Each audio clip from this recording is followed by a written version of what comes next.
What's good, sports fans? Are you ready to elevate your live entertainment experience? Well, let me introduce you to SeatGeek, an amazing platform that connects you to your favorite events while saving you money.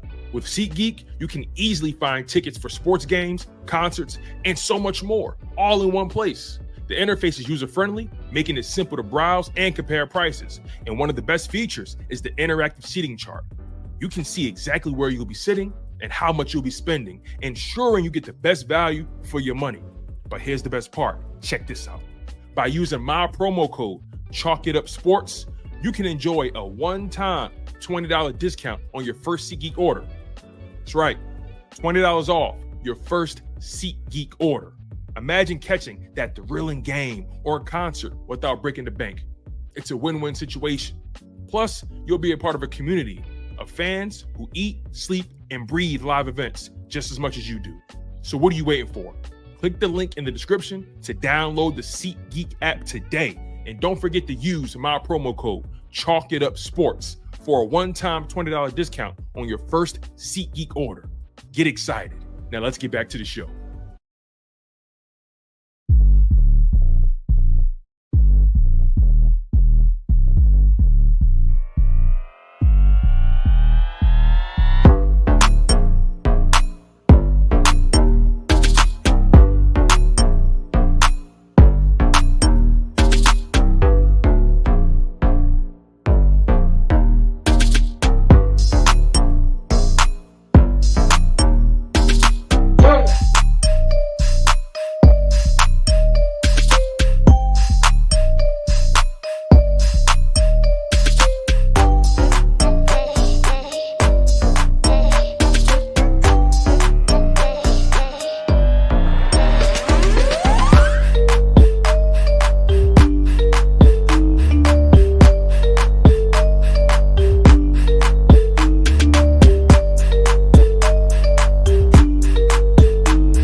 What up? What's good? This is your boy, Tone DeShields II. You guys are locked in on your dose of Chalk It Up Sports, where no matter if we win or if we lose, we just got to charge it to the game. This is your Philadelphia Eagles news source.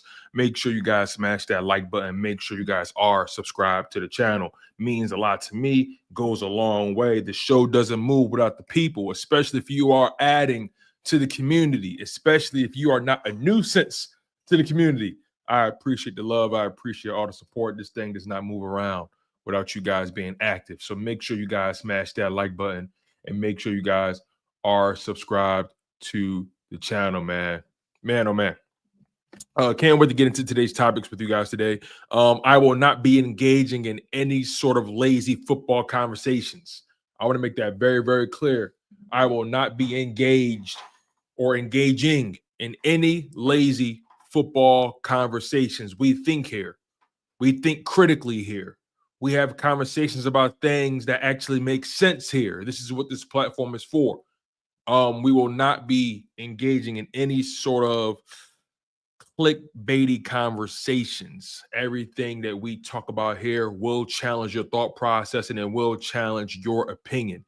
It will challenge the way you see the game, whether you agree or disagree, whether you agree with the way a video was titled or not. You click the video and you find out here we're engaging in thoughtful and insightful conversations. That's the disclaimer here. So if you're trying to bring a conversation here that doesn't have any merit, a conversation that's only used to stimulate your anger, that's not what we're doing here.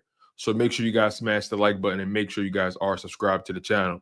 All right. So, and by the way, make sure you guys take advantage of that SeatGeek promo code I got for you guys. I've partnered with SeatGeek, and you guys can get $20 off. That's $20 off your first SeatGeek order. All you got to do is download the app, decide where you want to go, what event you want to go to. It could be a sport event. It could be a concert. It could be whatever it is. Make sure you put it in your cart. Type in that promo code, Chalk It Up Sports, so you'll get $20 off your first SeatGeek order. All right? Now, I'm going to have some fun today.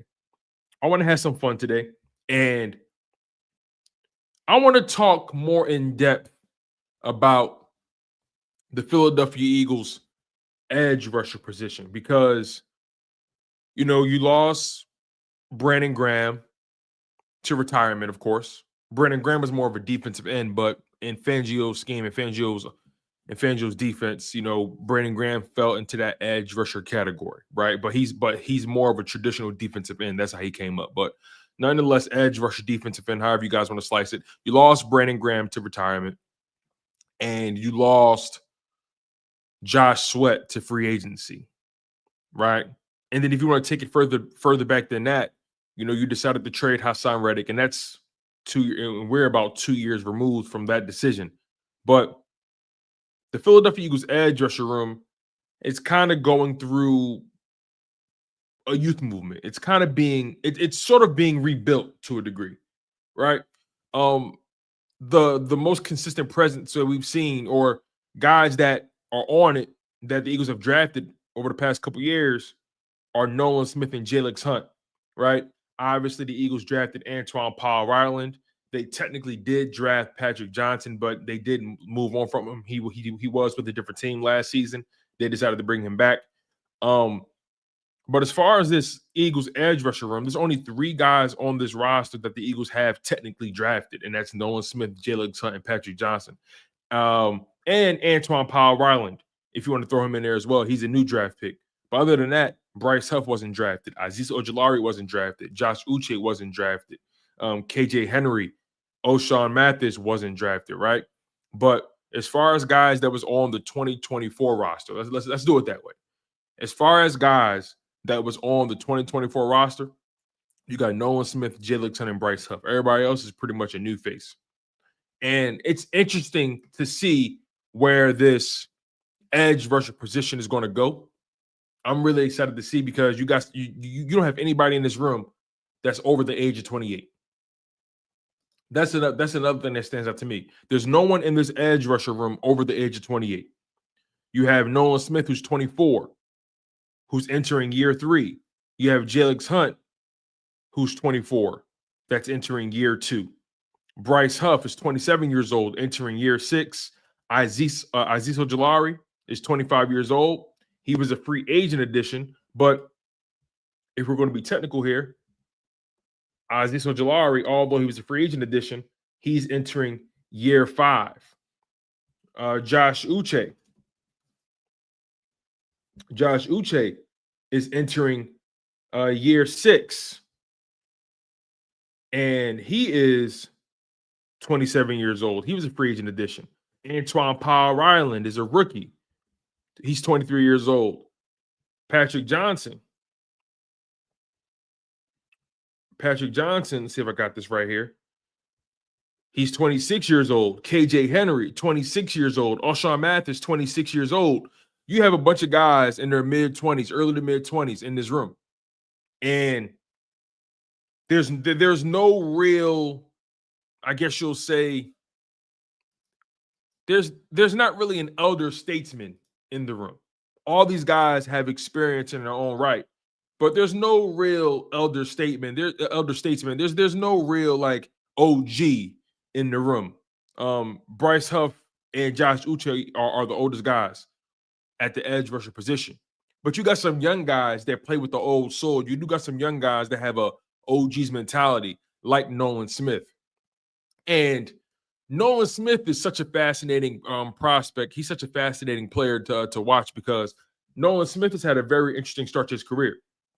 His first season, he didn't really get the most snaps. On top of that, he really didn't have the most electric rookie season. And I don't think that's because of his undoing or not doing so at all. I think it's because the coaching staff didn't really know what to do with him. I think the coaching staff didn't really know how to use him, or didn't really know how to utilize his skill set. As a matter of fact, I really think the 2023 coaching staff, they didn't trust their young guys enough, in my humble opinion. To take it a step further, they barely got the young guys on the football field. The only young guy they really let play was Jalen Carter, really. And, Keely Ringo and Sidney Brown, they got on the field due to injury, due to necessity. But as far as just letting the young guys cook, they really only let Jalen Carter cook. And even Jalen Carter, he was only on the field for about 50% of the snaps, I think 55% of the snaps. And then he took it a whole step further. But we're sticking with the edge rusher position, right? Nolan Smith, he played in 17 games last year, but he only had 1 sack, 18 total tackles, 10 solo, 1 TFL, right? But then the 2024 season, which was Nolan Smith's, I guess you'll call it his breakout season. 16 games played, 10 starts, 2 pass deflections, 1 forced fumble, 2 fumble recoveries, 6.5 sacks in the regular season, 42 total tackles, 21 solo, 8 TFLs. And then when you get to the playoffs, played in all 4 games, started all 4 games, gave you 4 sacks in the playoffs, 16 total tackles, 7 solo, 1 forced fumble. So for Nolan Smith's entire 2024-2025 campaign, regular season and playoffs included, Nolan Smith gave you 10.5 sacks,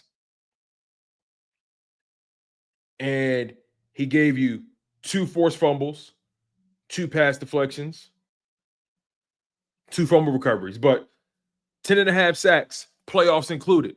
And he led the team in sacks in the playoffs, by the way. Let's make that clear as well. He led the team in sacks.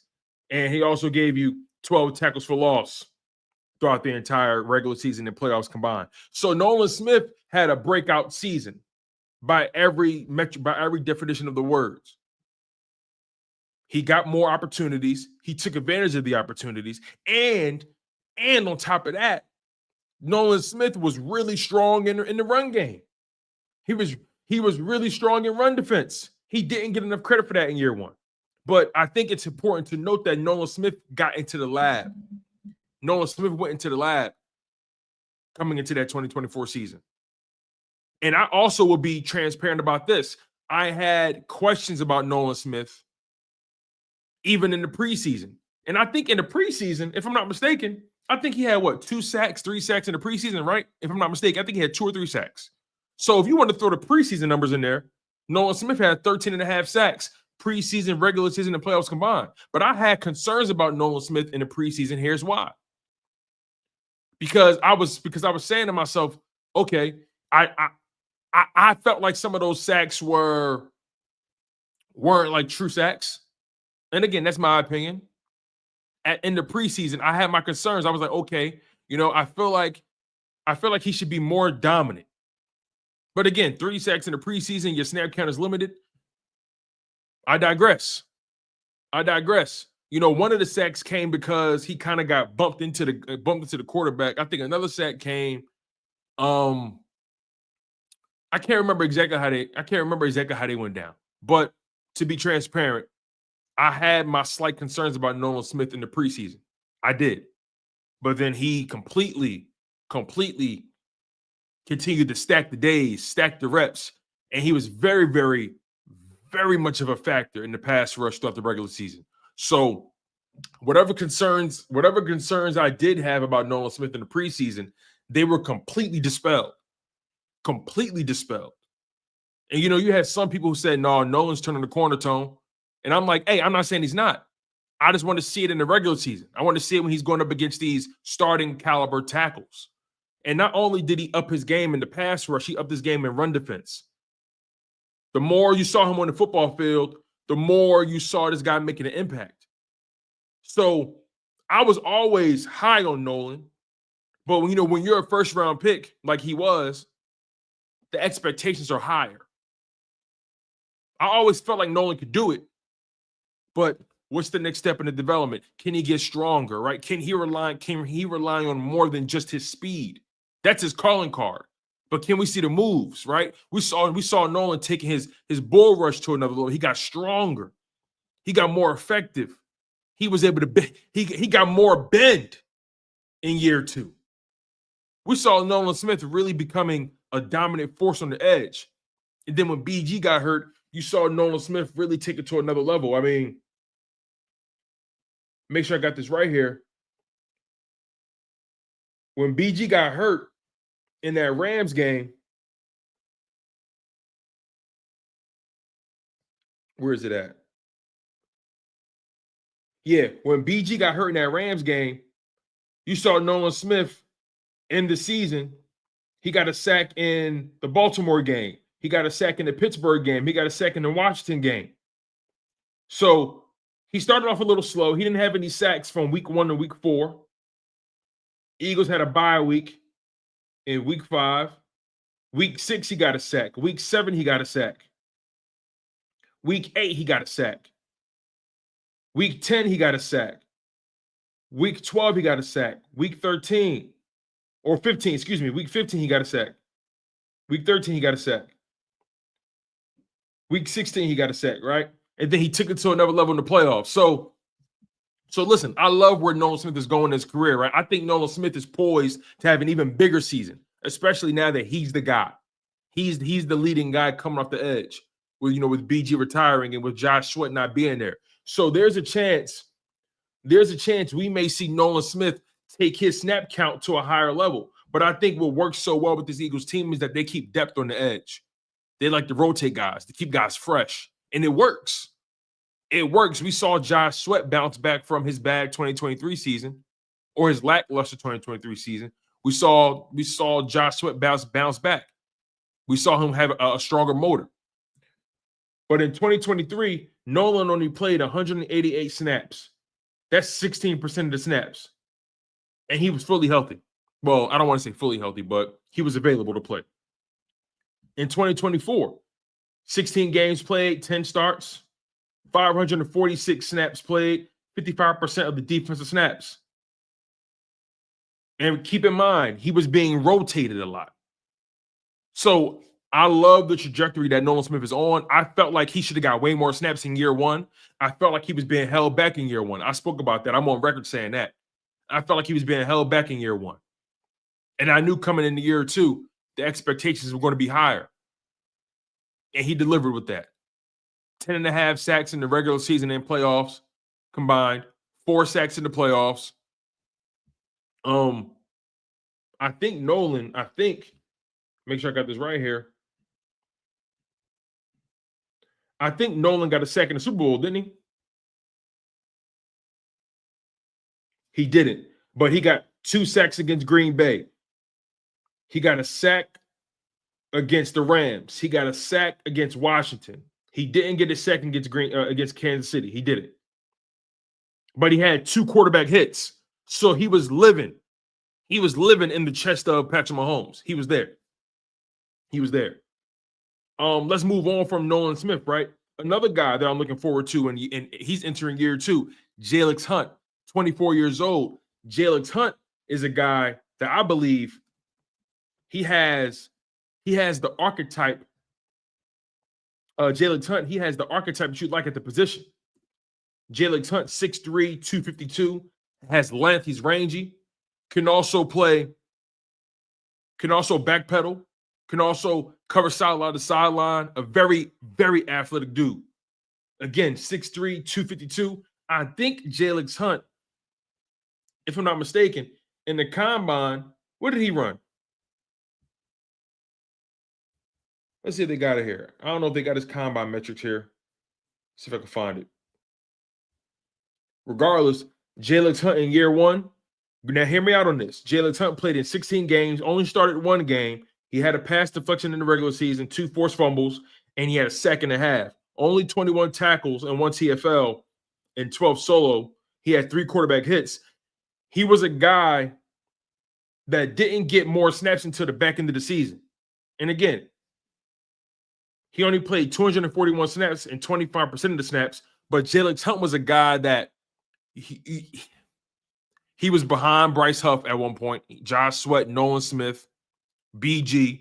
So Jalyx Hunt was a guy who was buried behind some vets. Sweat, BG, Nolan was a year ahead of him, right? And then Bryce Huff, they paid him a lot of money. So you saw them trying to get Bryce Huff involved. So Jalyx Hunt, in theory, was the 5th guy in that rotation. But then once Bryce Huff started falling out of favor, you saw Jalyx Hunt snap count starting to go up. You saw Nolan Smith being able to be left on the field for a longer amount of time, right? Josh Sweat, BG. So that rotation largely consisted of Nolan, Sweat, BG, was sprinkling in Jalyx Hunt, and then BG gets hurt. Now Jalyx Hunt's snap count goes up. So Jalyx Hunt is a guy that I feel like they used a lot on 3rd and long. He was a guy that had athletic ability. Remember, he's a former safety.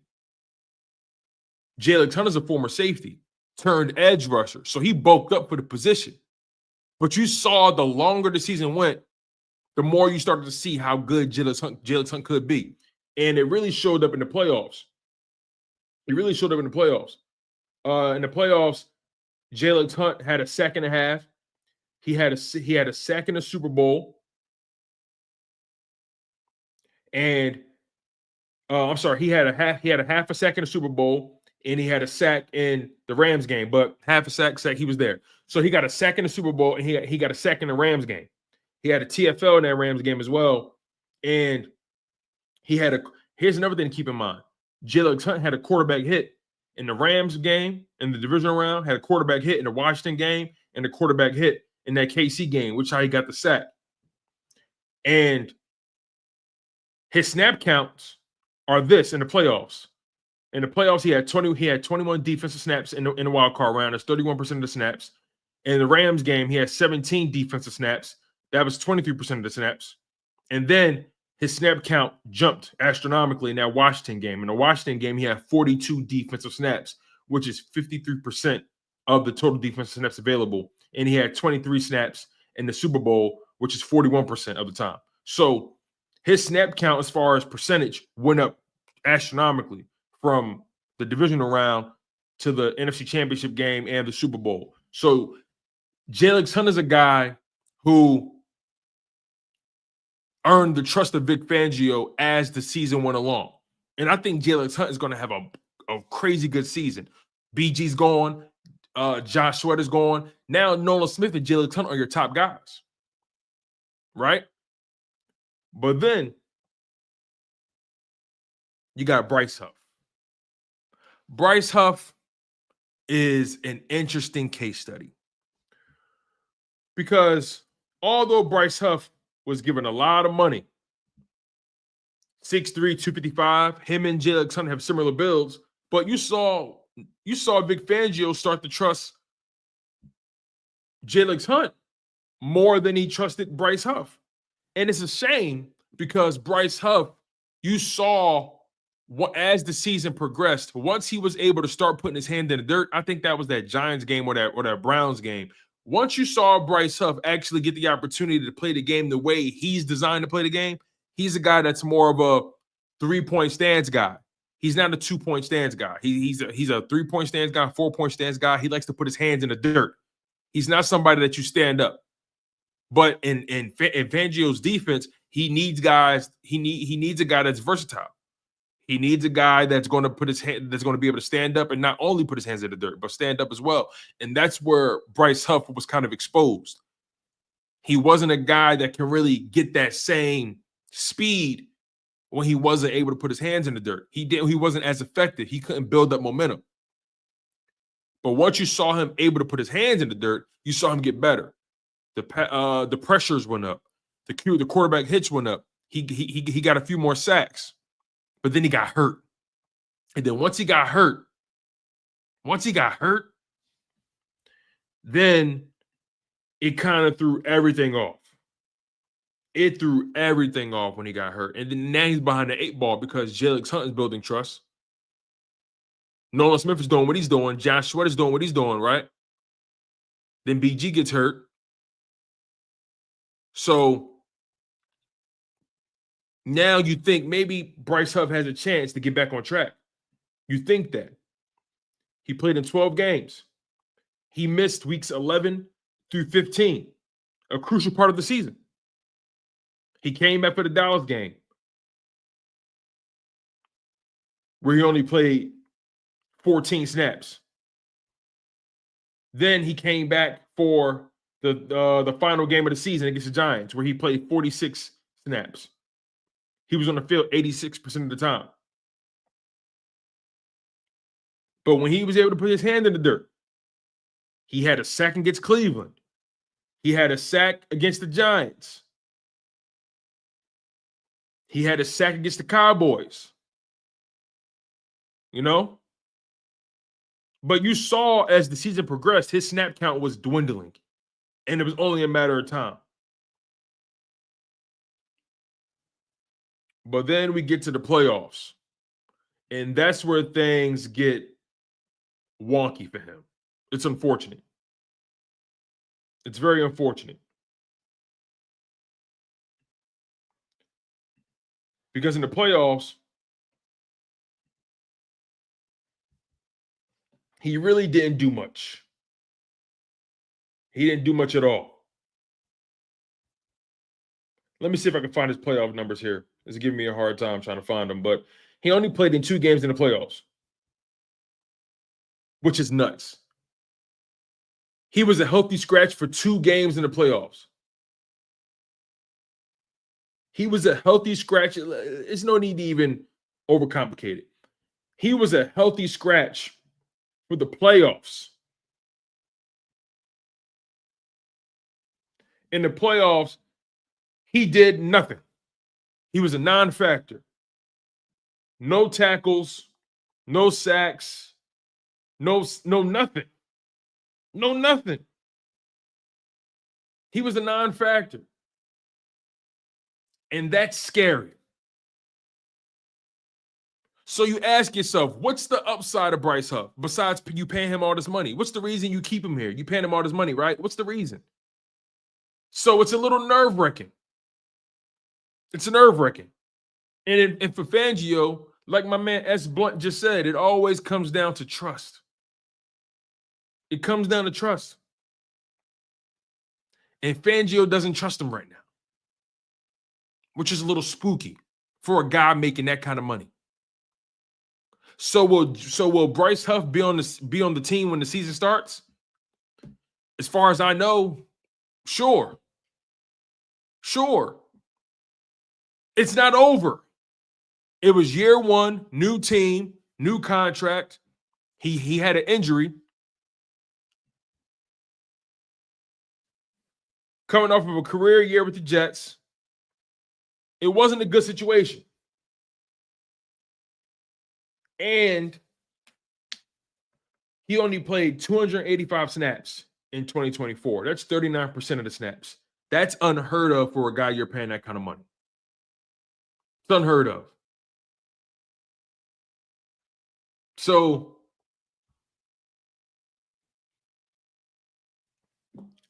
I won't lie. I am concerned. I am concerned about Bryce Huff's future. I'm concerned about what he looks like in 2025. Although I'm concerned, I want to be optimistic as well. But when you look at his career numbers, when you look at what he's done in his career, what happened last year is more on par with who he is. One can argue the 2023 season with the Jets was the anomaly. The Eagles bet on the 2023 season. They couldn't get that from him. When you look at what he did in 2024, that's on par with who he's been in his career. So you ask yourself, do you look at the trend or the pattern and call that the facts? Or do you remain optimistic and say, hey, we can pull that 2023, we can pull that 10 sack season. We can get that. If we put him in position to succeed. I do think Fangio did make a mistake, though. I do think Fangio did make a mistake. And that's not allowing him to put his hand in the dirt sooner. But in Fangio's defense, you're coaching the guy up. And Jeremiah Washburn's defense, you're coaching a guy up and you expect him to be able to develop. You're not just paying him based off of who he was. You're paying him based off of who you project him to be. So in Fangio's defense, you trust the guy, you coach him up, you think he talks like he can do what you ask him to do. And then when the bullets start flying, he can't do what you need him to do. That's in Fangio's defense. But in Huff's defense, hey, when you guys signed me, you guys saw the tape. You guys knew how I ate. You guys knew how I got to the quarterback. And you guys didn't play me that way. So you can make an argument for both sides. And sometimes it could be as simple as what my man Sweet Chin Music is saying right now. It could be as simple as, hey, you gambled on the guy, you gambled wrong. You put your chips on that table and you lost money. It could be that simple. Maybe Bryce Huff was just a whiff. Maybe Howie gambled. He projected. Maybe Fangio, they projected on what he could be. He couldn't do it. You coach a guy up, you give him the tools, and he just can't do it. He just can't do it. He doesn't have the footwork, the foot speed. He doesn't have the sideline speed. He doesn't have the instincts, whatever it may be. Maybe it just come down to, hey, they missed. Maybe they missed. Maybe he's not meant to be in this scheme. Maybe it's clearly not a fit. It's clearly not a fit based off a guy losing snaps as the weeks progressed. How do you become unplayable? You making 17 million a season. How do you become unplayable? How do you become unplayable, though? That's what's scary about it the most. He was unplayable in the playoffs.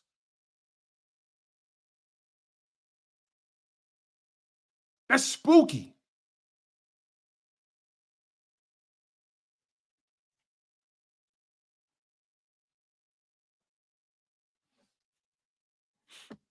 I'm just saying, man. I am optimistic about the brother, though. See, you paying him all that money. And honestly, he's untradeable. Jay Brown, I was just about to say it. Jay Brown. He's borderline untradeable. Unless you want to send him somewhere for a 7th round pick or a 6th round pick. He's borderline untradeable. Now, you already paid him the 2024 season, $17 million in the bank for him. This season, his contract is fully guaranteed, $17 million again in the bank, already locked in. Already in the bank, locked in for him. Year 3, that's not guaranteed. So you look at the Eagles' perspective, maybe they say to themselves, we're already paying him. We're already on the hook for that money. We're on the hook. Might as well keep him for depth. We're on the hook. So we'll see what Bryce Huff becomes, but I want to try to remain optimistic about this brother. I want to try to. Because if he can figure it out, and you got Nolan Smith, Jalyx Hunt, who's going to get better. And then I didn't even get to Azeez Ojulari, who's somebody I'm really interested in. Azeez Ojulari is somebody I'm really fascinated by. Because although Azeez Ojulari has battled some injuries over the past, few seasons, let's just call it what it is, Azeez Ojulari has battled injuries throughout his career. When you look at what he's been able to do despite the injuries, when you think about what Azeez Ojulari's been able to do despite the injuries, you say, okay, what if we can keep him healthy? What if we get him in a nice rotation with Nolan and Jalyx Hunt, Antoine Paul Ryland? What if we can keep Uche healthy? The Eagles have one of the best medical staffs in the league. In the Super Bowl, you had 21 of 22 starters on the football field. And in the 2022 Super Bowl, you had all 22 of your starters available. So the Eagles have done a good job over the past few seasons specifically. They've done a really good job at keeping guys healthy and ready to go for the playoffs. But Azeez Ojulari, 6'3", 240, went to Georgia, was with the New York Giants for four seasons. Here's what I found. He's a guy that's routinely played north of 50% of the snaps. He's a guy that you can get in the rotation. 2024, he had 6 sacks in 11 games. 6 sacks in 11 games. 2023, he only had 2.5 sacks in 11 games. He has to own that. But then 2022, he got back on 2022. 5.5 sacks in 7 games. In 2021, 8 sacks in 17 games, his rookie season. So you can tell he turned the corner from 2021 to 2022, but he got hurt. He was on a career pace in 2022, but he got hurt. Then 2023, still bouncing back from the injury. Only had 2.5 sacks in 11 games, got hurt again. But then he bounces back in 2024. Again, got hurt, but gave you 11 games, 6 sacks in 11 games. 10 quarterback hits. One thing I look at Azeez Ojulari and say, I say he's a guy that knows how to get to the quarterback. I don't think that's a question. I don't think it's a question that Azeez Ojulari can get to the quarterback. The question for him is, can he stay healthy? Can he stay healthy? So I'm fascinated with him. Josh Uche. He's a guy that I know a lot of people are excited about him. 6'1", 240. Had an amazing season with the New England Patriots in 2022. Had 11.5 sacks, but really hasn't been productive any other season. If we want to be technical, Josh Uche and Bryce Huff, they kind of have similar situations. They're guys who had one breakout season, and other than that, they've been 2, 3, 1 sack guys every year. Let's just call that what it is.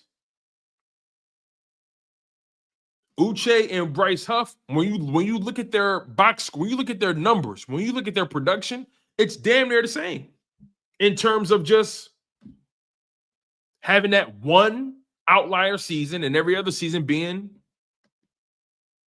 below mediocre.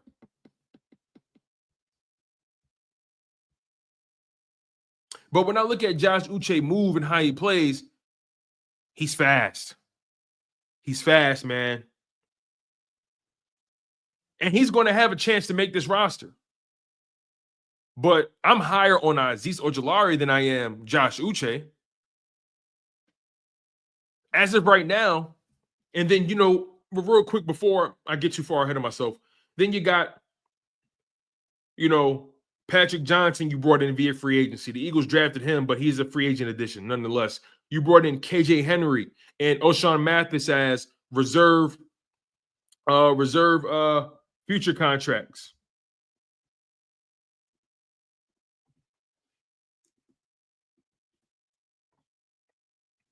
So KJ Henry and O'Shawn Mathis, let's call it what it is here.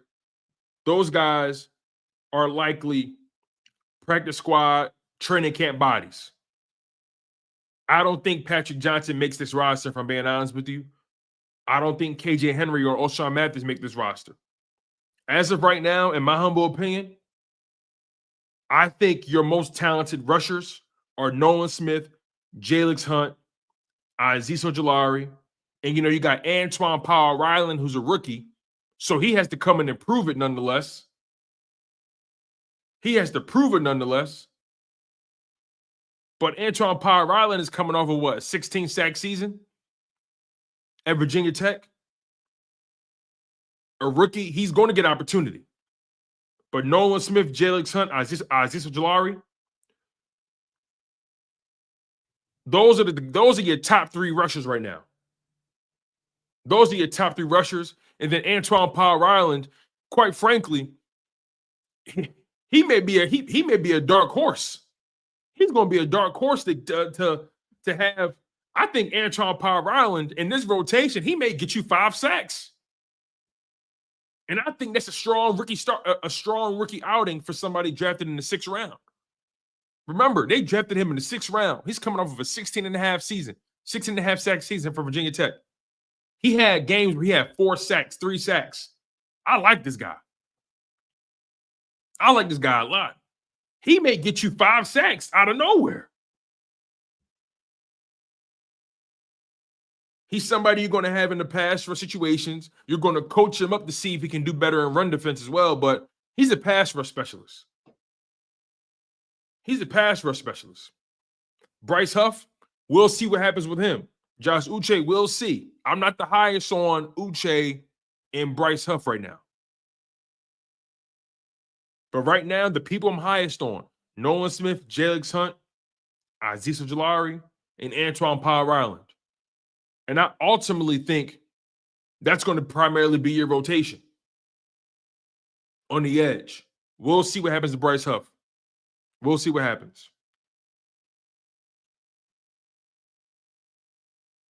But I guess the reason I'm having this conversation with you all is because I wanted to check the temperature of you guys as it pertains to the edge rusher position, because you lost Josh Sweat. You lost BG. Those are some guys that you trusted for many years. Those are guys that you developed for many years. And BG retired, obviously. Sweat went and got the bag from the Arizona Cardinals, right? Well-deserved. But now this edge rusher position, this defensive end position looks a lot different. And now I'm looking at Nolan Smith. As the leader of that group. I think Nolan Smith, and we know Nolan Smith's character. Let's not get it twisted. Nolan Smith is a high character dude. He's going to put the work in. We know Nolan Smith is not going to get comfortable. That's what I love about Nolan Smith. That's what I love about Jalyx Hunt. Those are guys that are not going to get comfortable. For Jalyx Hunt, if you're a guy who used to be a safety, went to Cornell, had to transfer to Houston Christian, had to rebuild your body for the edge rusher position, got drafted in the third round, that's a guy that understands commitment to the task. To rebuild your entire mental bandwidth, your entire football IQ, to rebuild your body, to alter your instincts from safety to edge rusher, and find a way to get drafted in the third round by the Philadelphia Eagles and win the Super Bowl your rookie year, have a sack in the Super Bowl. Jalyx Hunt is committed to the task. Nolan Smith committed to the task. I'm really high on those brothers. Both of them are 24 years old. But I'm looking at Nolan Smith as the leader of this room. I need Nolan Smith to give me a double-digit sack season this year. I need Nolan Smith to take it to another level. I think he can. Again, Nolan Smith, 6.5 sacks. 6.5 sacks in the regular season, 4 sacks in the playoffs, 10.5 sacks combined, had 12 TFLs.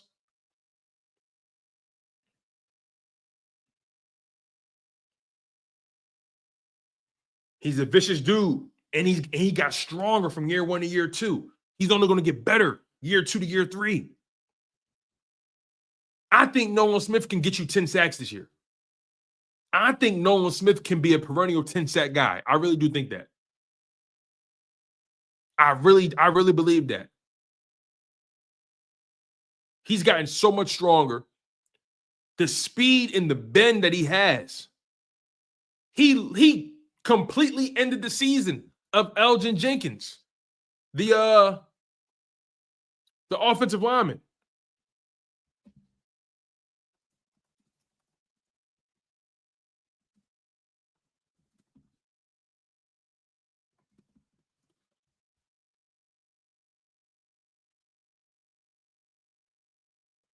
Nolan Smith, where is it?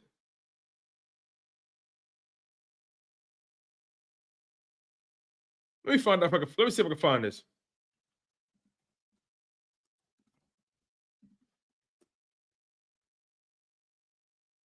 Here it is right here. It was Elgin Jenkins. Nolan Smith. He hit him square in his fucking chest. He was going for the game.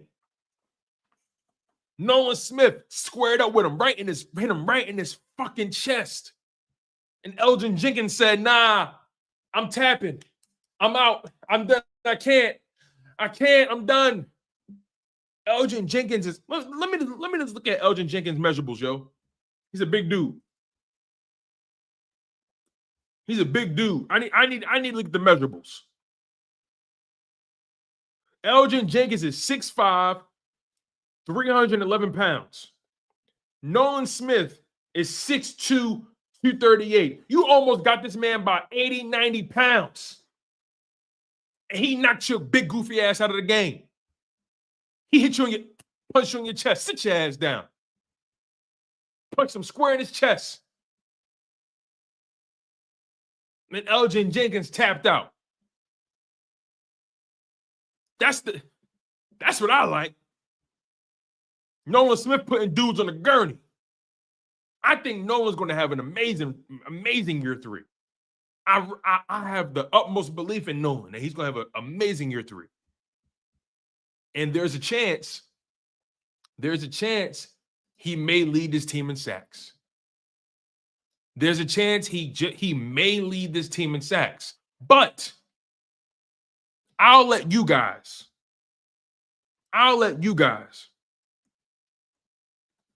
be the judge of that. Because I have a game I want to play with you guys.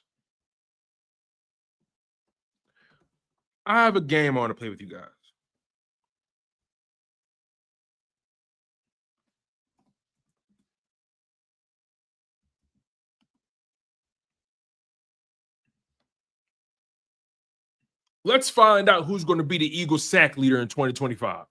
Let's find out. Make sure you guys smash that like button. Make sure you guys are subscribed to the channel. In this segment, we're going to figure out, we're going to be discussing, we're going to be voting to see who will be the Eagles sack leader in 2025 from the edge rusher position specifically. This is the edge rusher position. Let's make sure we understand that, okay? This is the edge rusher position. I'm not talking about D tackles. I'm not talking about Jalen Carter. Who's going to lead the team in sacks from the edge rusher position? Okay? This show entirely, we're discussing the edge.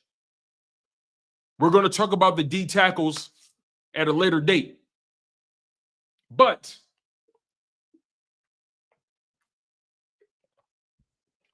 as you guys can see, we've built a bracket here. And I've given you 8 names. 8 names here. 8 names. And voting has begun. I need you guys to vote there. We're starting with Nolan Smith and KJ Henry. I think this is going to be an easy first round. And as you guys already know, in the first round of typical brackets, it's typically the number 1 seed against the bottom seed. It's pretty straightforward.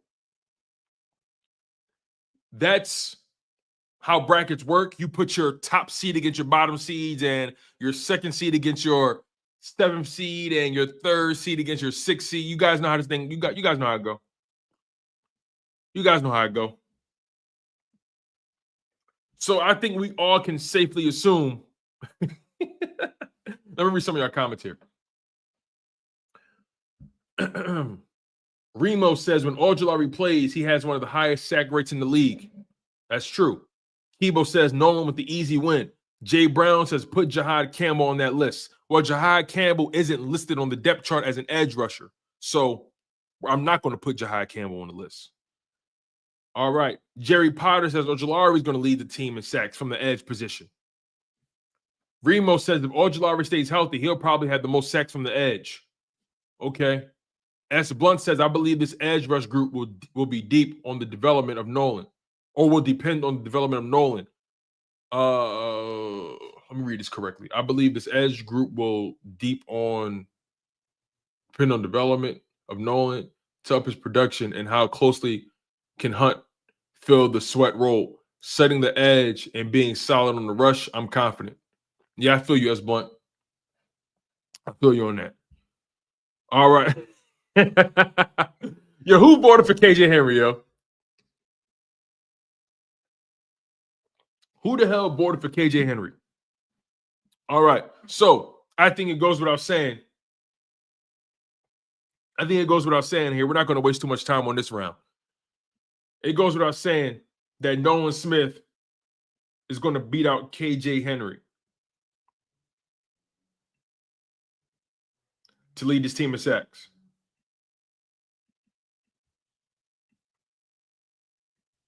So Nolan Smith goes to the next round.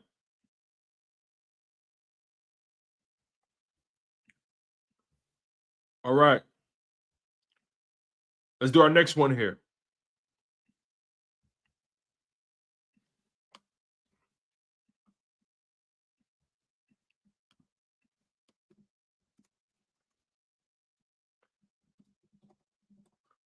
All right. Next up, we have Jalyx Hunt and Patrick Johnson in the survey. Who's going to have more sacks between Jalyx Hunt and Patrick Johnson?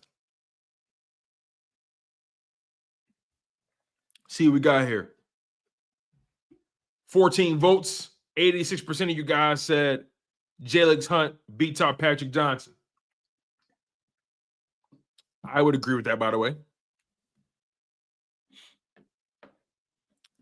Same old says, hey, as a city, we do love an underdog. Remo says, I'm borderline psychotic and following his team, and I don't know who KJ Henry was. Kibo says, who was KJ Henry? Look at your depth charts. Go look at your depth charts, man. Come on, man. Y'all got to know your depth chart like the back of your hand. Y'all Eagles fans, y'all got to study your depth chart. All right, we got 22 votes in. We got 22 votes in. Jalyx Hunt, it's a landslide. I don't think we got to spend too much time on this part either. The second round is where it gets more interesting, of course.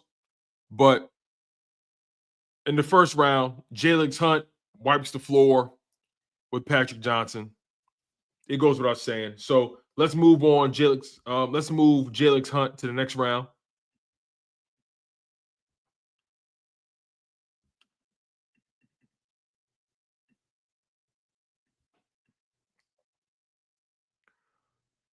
Jalyx Hunt makes it to the next round. All right. Now,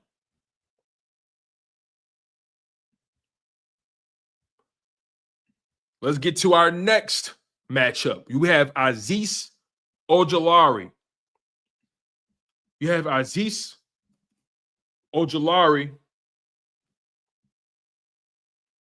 Versus Josh Uche. This is going to be interesting because some of you guys are really high on Uche. Some of you guys are really high on Ojulari. Me, I'm more of an Ojulari guy than I am an Uche guy. But let's see what we got here. 9 votes so far, and Ojulari is in the lead with 100% of those votes. And make sure you guys smash that like button. Make sure you guys are subscribed to the channel. It means a lot to me. Helps the channel grow. You guys are awesome. Who has more sacks, Azeez Ojulari or Josh Uche? Kibo says, I like Patrick Johnson over Hunt. Tiffany, unfortunately, you can't vote for both. Antonio Holmes says Ojulari will lead the team in sacks. And as a reminder, you guys, if you're just hopping into the live stream, if you're just hopping into the show, we are basing this off of the edge rusher position. The edge rusher position. We're going to talk about the D tackles at a later date. This is strictly edge rushers. Okay? We got over 100 people on the live stream. We only got 56 likes. Come on, you guys. I need that energy. I need that energy, you guys. We got over 100 people on the live stream. We only got 56 likes. The math not mathing. So make sure you guys do your job as the consumer. You got one job, is to kick your feet up and hit that like button and relax, baby. That's all you got to do. So the survey's been up for 1 minute. 25 votes are in. 84% of you choose Ojulari over Uche. I have a hard time believing that changes anytime soon. But again, we have over 100 people on the stream, only 25 votes. I need you guys to get active, baby. Get active. Get active. You feel what I'm saying? Make sure you guys utilize your power as the consumers. But as of right now, Azeez Ojulari is beating out Josh Uche to lead the team and to lead the edge rushers in sacks right now. Ojulari has 85% of the vote. Uche has 15% of the vote on 27 votes.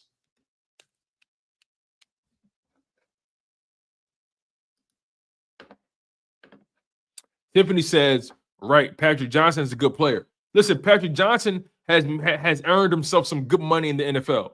He's always been good enough to stay on practice squad rosters. He's been good enough to be a depth piece at your edge rusher position.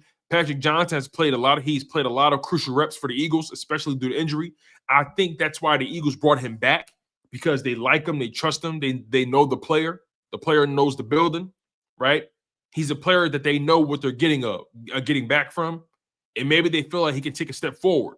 But when you got Nolan Smith, Jalyx Hunt, Azeez Ojulari right there in front of him, and you got to put Bryce Huff and Antoine Powell-Ryland in the conversation, and Josh Uche. It's an uphill battle for Patrick Johnson. It's an uphill battle for him. Dashay James says, "I can't text and drive, Tone." I get it. Some of y'all may be, predisposed. I get it. All right. So 31 votes. Ojulari is killing it with 81% of the votes. We can end that right here. So Azeez Ojulari makes it to the next round.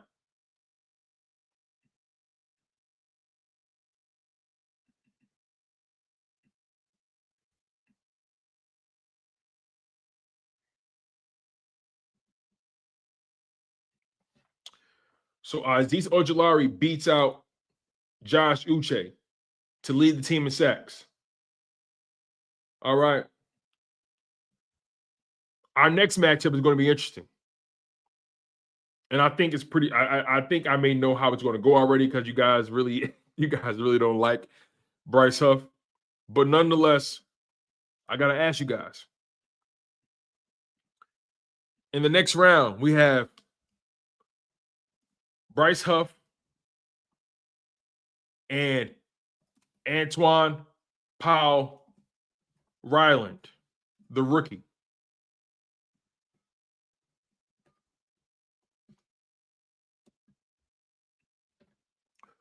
Who has more sacks in 2025?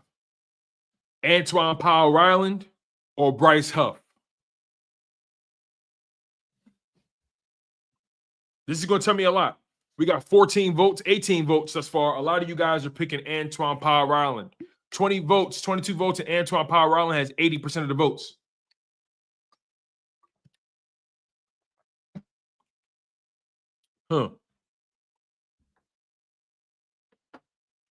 Tiffany Dark Chocolate says APR was the steal of the draft.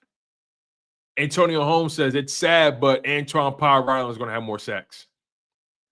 No Cut Sports says No Cut says I know it's crazy, but I'm picking Huff. Sweet Chin Music says I choose APR because I know they are actively trying to get rid of him.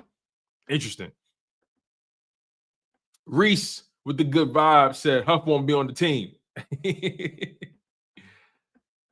S. Blunt says, I don't think Huff is going to be with us. AMHC says Jake Elliott may have more tackles than Huff. Watch. Y'all funny, man. All right, so we got 31 votes here.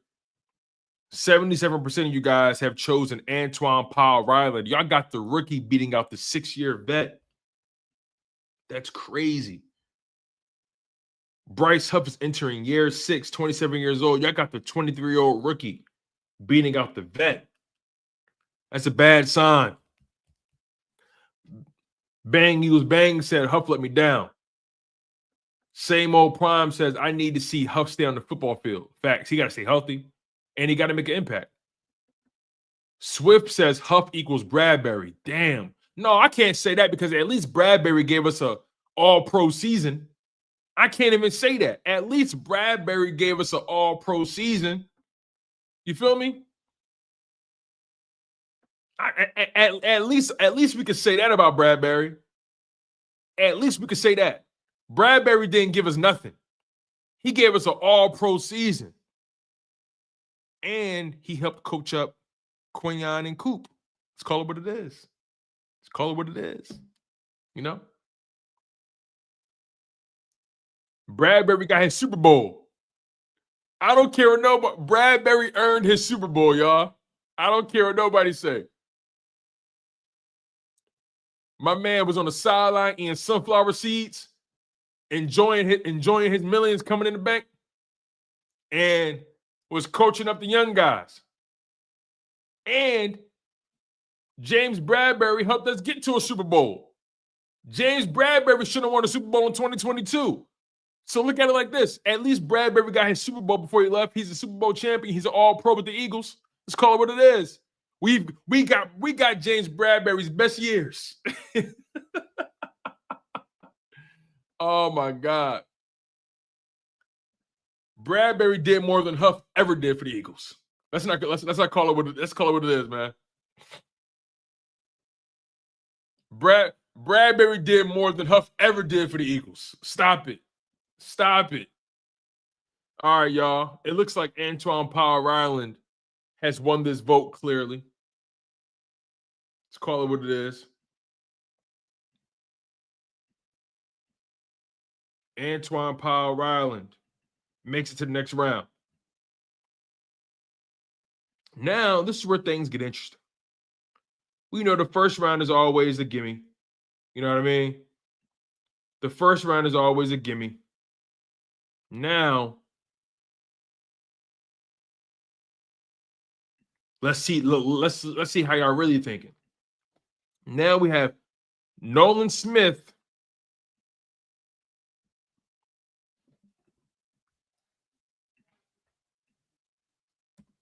You have Nolan Smith versus Azeez Ojulari. This is going to be interesting because some of you guys really like Azeez Ojulari. They're both Georgia Bulldogs, both of them. Let's see how you guys vote for this one. As of right now, Nolan Smith has the lead with 87% of the votes. Let's see what we got here.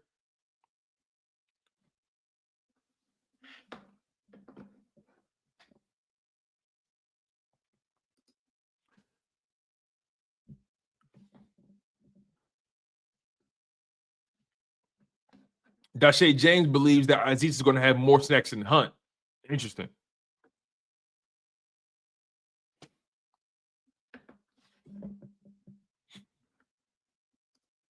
Remo says, Huff just looks depressed, man. He looks like he doesn't even want to play football. Yo, facts. His body language and just his face language sucks, bro. Like, I was looking at him all season. He looked like he just sad all the fucking time. He looked like he's sad. AMHC said James Bradbury also kept faded Quinyon in check. Facts. Save that boy from himself. Remo says this probably should be the finals, actually. Really? I based my bracket off of the depth chart. If that makes sense to you guys. I based my bracket off of the depth chart.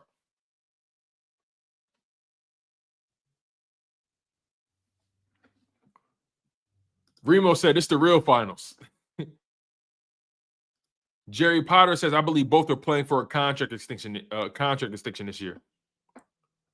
Let's see. The real Pistol P said help was coming on when he got hurt. Once they let him out his hands, once they let him put his hands in the dirt. Yo, facts. Facts. I'm glad you noticed that, Pistol P, because a lot of people don't acknowledge that. The moment he was able to start putting his hand back in the dirt, he started to come on. Then he got hurt. All right, let's look at these votes, man. Let's see how you guys are voting. All right, as of right now, based on 31 votes, Nolan Smith Jr. has the lead. 87% of you guys believe Nolan Smith is going to have more sacks than Azeez Ojulari from the edge rusher position, of course. Man, I thought y'all was higher on Azeez than that. You know what I mean? James says, not much size at DN. The pass rush should be good, but I'm a little concerned on stopping the run on the edge. Well, listen to this, though. Nolan Smith was really good at stopping the run on the edge. Very good. Jalyx Hunt wasn't that bad either. But I also think the Eagles look at it from this perspective. You have your guys in Zack Baun, and you have Nakobe Dean when he gets back. You got Jahai Campbell who can stop the run, who can run solid to sideline. You have Reed Blankenship who stops the run very well. Quinyon. and Coop played the run very well. Like, they have good tacklers beyond the defensive line. All you need really from your edge position, you need them to just be able to hold the edge. You need them to be able to just move that line of scrimmage. You don't need them to get penetration. I mean, it's great if they do, but you just need them to be able to hold the edge and get off their blocks and maintain gap discipline. You don't need them to get too much push. Just hold the edge and allow Zack Baun and allow whoever plays next to him, allow those guys to play cleanup. Cooper DeJean plays the run very well. Just let those guys play cleanup. And plus, remember, Carter and Jordan Davis, they moved that line so well. So although, you know, you're right, there is a little bit of a size concern. I don't think it's going to be an issue. All right. 34 votes and 85% of you guys are saying Nolan Smith is going to beat out Azeez Ojulari in sacks. So let's move on. Let's take Nolan Smith to the finals.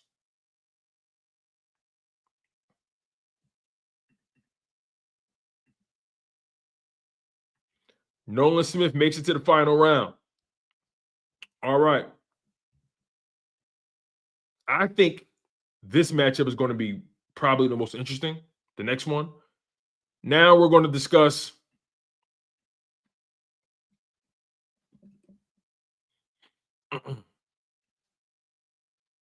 Jalyx Hunt and Antoine Powell Ryland. And remember, we all recognize that Powell Ryland is going to be a pass rush specialist. So you're really going to see him, especially in those pass rush situations, like 3rd and long, 2nd and long, right? You're going to see him in those situations. 4th and long, even 4th and medium. Who wins the day? Jalyx Hunt, Antoine Powell Ryland. Who has more sacks by the end of the season? All right, now we're getting somewhere. Let's see what we have here. Tiffany says this year's team is going to be very scary. Book it. They're young, man. That defensive line, they're young. They got depth. They got athleticism. They got speed. They got power on the interior. The football IQ is very high. Cooper DeJean, Zack Baun, Quinyon Mitchell, Reed Blankenship, Jalen Carter. The football IQ is very high. Nolan Smith. The football IQ is very high.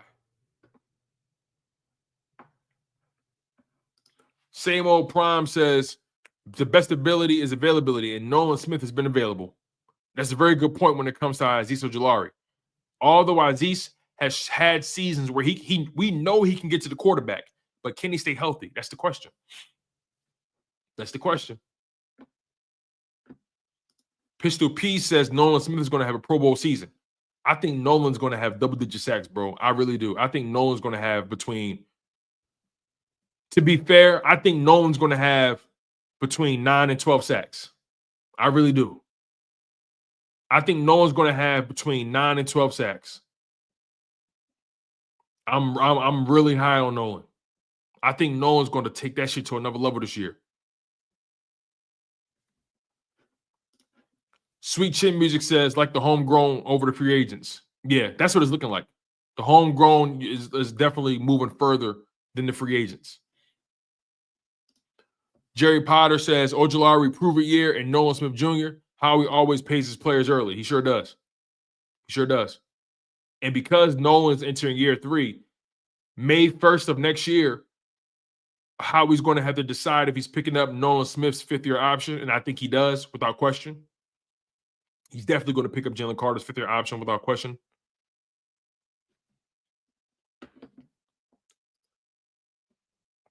James said Ryland hasn't proven he can make the team, let alone snaps at this point. Got to go with Hunt. All right. 23 votes and 70% of you guys said Hunt. Let's see if we get some more votes. And by the way, you guys, make sure you smash that like button. Make sure you guys are subscribed to the channel. Ty Baby says, and they practicing to get to our offense every day. That's a good point. Nolan, Jalyx, Powell Ryland, Aziz Jalari, Uche, Patrick Johnson, Bryce Huff. All those guys, they got to go up against Lane Johnson, Maylada all the time, Landon Dickerson. You know, they got to go up against all those guys. Cam Jurgens, Tyler Steen. They got to go up against those guys every day.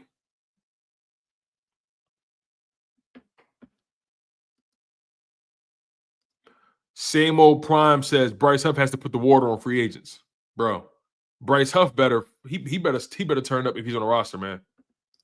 Antonio Holmes says Nolan is the man, but he has been hurt the last 4 years too, dating back to Georgia. Well, he was healthy this year. I mean, let me not say that. He did tear something. But he should be good to go when the season starts. But Nolan played every game. Every game you needed him in, he played. He was a healthy scratch in week 18 because it's the Giants, but he played in every game in the playoffs. Nolan was healthy last year. Now, granted, did he probably tear something in the Super Bowl? Maybe. You know, but he was healthy all year. He played every game. So I can't hold that against him. KGK said Hunt might not lead the team in sacks, but he will lead the edge group in tackles for loss. Ooh, interesting. All right, so 31 votes, and 77% of you guys got Jalyx Hunt beating out Antoine Powell Ryland for sacks. All right, so Jalyx Hunt makes it to the next round. All right.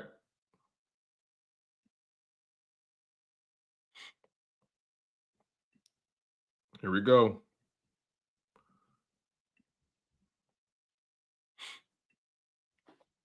Now we get to our final.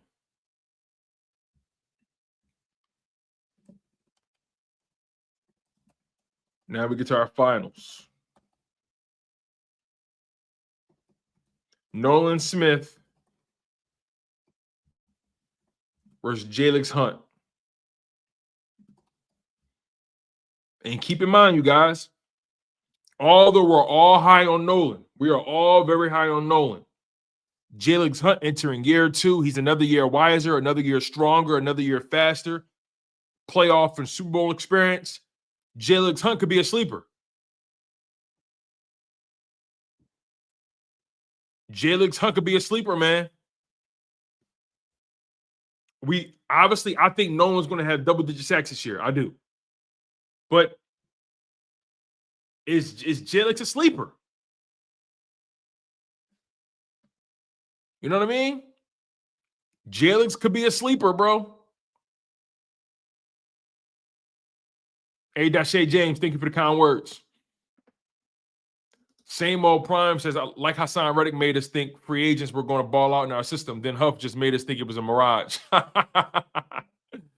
Oh, man. Hey, listen, remember, we almost messed up with Reddick too. Remember, we almost messed up. Those first few weeks, they had him standing. They had him doing other shit.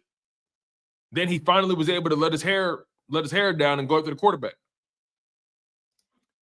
No Cut Sports says TFLs will be major this year. Big time. Bro, I put TFLs in the same category as sacks. Me personally. I think tackles for loss carry the same weight as sacks. Carry the same weight. So that's why, for example, Jordan Davis, let's say Jordan Davis doesn't get a lot of sacks, right?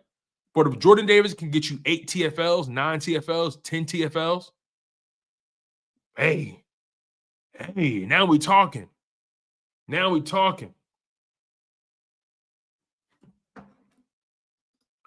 Remo says, random question, but did Devin White get a Super Bowl ring? He was technically on the team for 5 games this year.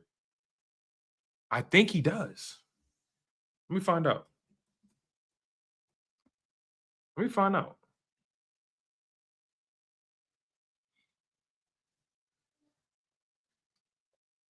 That's a good.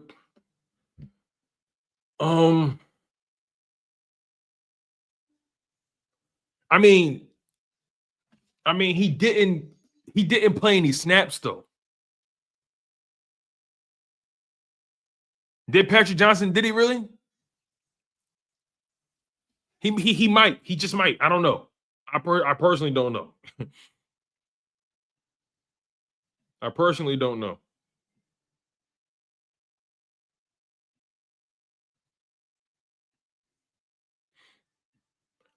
All right, let's see where we at with this. 22 votes. And 73% of you guys say Jalyx Hunt. Let's try to get to 30 votes, you guys. Smash that like button. Make sure you guys are subscribed to the channel. Let's see where we are. Same old Prime says they're going to plan for Nolan like KC did in the Super Bowl. He's going to get active, but he's made a name for himself. But I think challenges drive Nolan, make him hungrier. Yo, Nolan had 4 sacks in the playoffs. 4 sacks in the playoffs.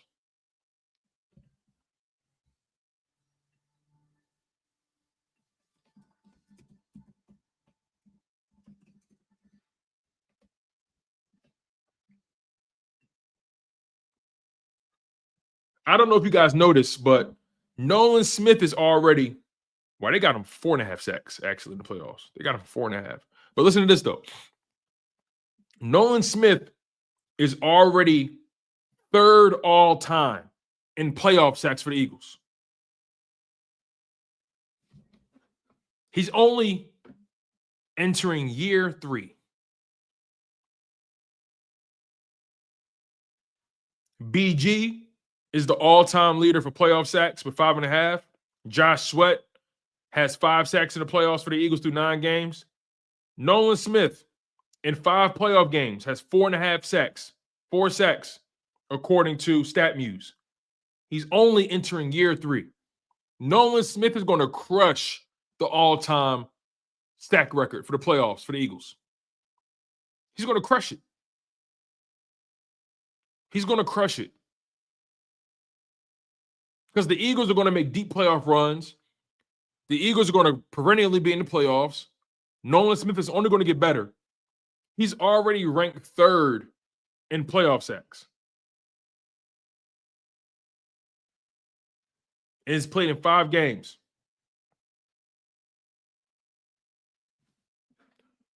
AMHC says Nolan is him, bruh. You got dudes like Micah that pretend to be elite during the regular season and basically no call, no show in the postseason. Shaking my head, bum. Tiffany Dark Chocolate says that's crazy. He's only entering year 3. I know. It's crazy, right?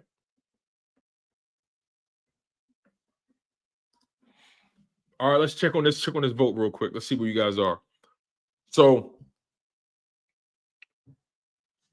28 votes and 79% of you guys are saying Nolan Smith. Wow. So I think this 29 votes.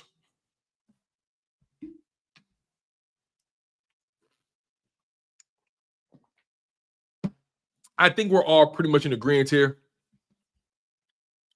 Nolan Smith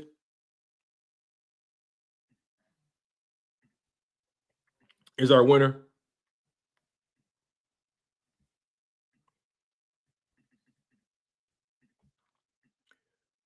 Nolan Smith is going to be our sack leader for the 2025. Let me make sure I got this right here.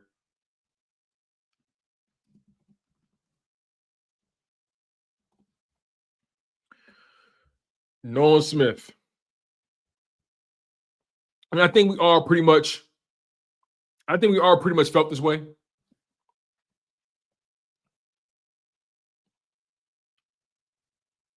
I think we all pretty much felt this way. But Nolan Smith had 80% of the votes.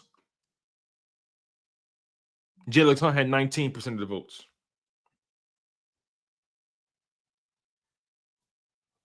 So it was pretty much a landslide for Nolan Smith the entire time, if we're being honest. And I agree with this outcome. I actually agree with how everything played out, to be honest with you. I do think it's interesting though. I gotta make these more difficult. I clearly have to make these more difficult. Maybe this wasn't really a barn burner. But Regardless, though, make sure you guys smash that like button. Make sure you guys are subscribed to the channel. I appreciate the love. I appreciate the support. You guys have been phenomenal today. This was our Eagles sack leader predictor, our Eagles sack leader bracket for the 2025 season as it pertains to the edge rushers. So we're going to do this throughout the off season. You know, I'm going to do more of these brackets because it's pretty fun. And I really enjoy it with you guys as well. My man S. Blunt, thank you for the kind words, my guy. We're going to do more of these. And I'm going to try my best to make them more difficult. Because although it was fun, I think we all kind of felt like Nolan Smith was going to lead the team in sacks. You know? And by the way, let me know if you guys want more of these. Let me know if you guys, send me some categories, right? Comment below after the live stream ends, or however you guys want to get in contact with me. Let me know what kind of categories you guys want me to tap into, right? You know, we did this for the pre-draft. We did this for sack leaders on the edge rusher position. What are some other categories you guys want me to tap into with this bracket style activity that we do here?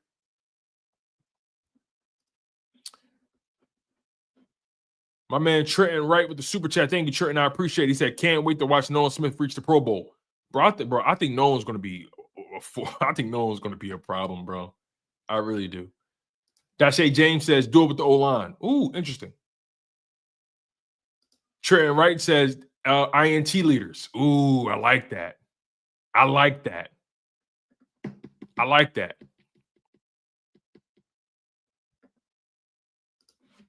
S. Blunt says, do it with who wins camp battles. Interesting. I like that too. I like that. I would have to set that up. I'm trying to see how I would set that up. I like it though. I like what you guys thinking. But interception leaders is good. I think that one's going to be actually more of a challenge because interceptions are kind of like a space and opportunity type thing. So, yeah, man. But I like that. S. Blunt. The camp battles is a good one. Trent Wright, thank you for the super chat. I appreciate y'all, man. I really do. Bang Eagles Bang says, keep your eyes on Jalyx. I think Jalyx is going to have a nice season. Jinx Swift says, do it with the most forced fumbles. Ooh, I like that one too. I'm going to also do it for most touchdowns as well. I'll do it for touchdowns. Like who scores the most touchdowns? Smitty, AJ, Saquon, Dallas Goedert, Hurts. Well, Hurts may be a cheat code because that may be a little bit of a cheat code. TFL leaders is a good one.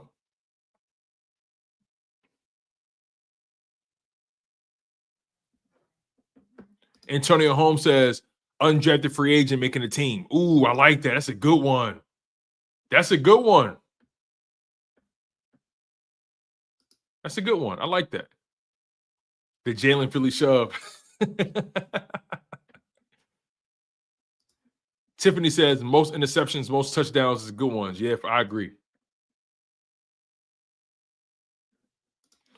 Same old Prime says, who outside of AJ and Smitty leads in receiving? Ooh, that's a good one. Remo says, wide receiver 5 bracket. So basically, outside of AJ and Smitty, who's going to be like the wide receiver bracket? Okay, I like that. I'm trying